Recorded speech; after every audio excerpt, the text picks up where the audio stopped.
Salom do'stlar. Men yana Safedkon City kanalida ko'rishyapmiz. Hozir biz o'yinlarni vzlom qilishni o'rgatamiz. Buning uchun bizga Lusk-Patcher kerak bo'ladi. Biz Lusk-Patcherga kirib patcherlar menyusini bosamiz. Mana buni bosamiz. Keyin ilovani qayta quramiz. Ozgina kutishimiz kerak buning uchun biz.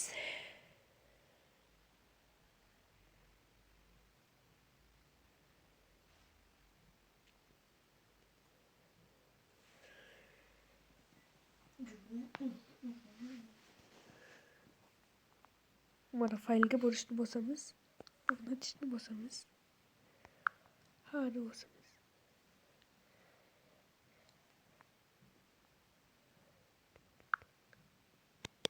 Mana endi chiqib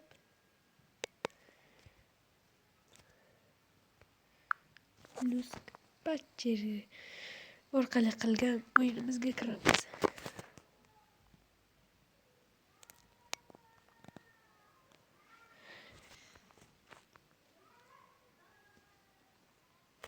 Kirganimizdan so'ng mana bu pul qo'shuv belgisini bosib mana buni bosamiz.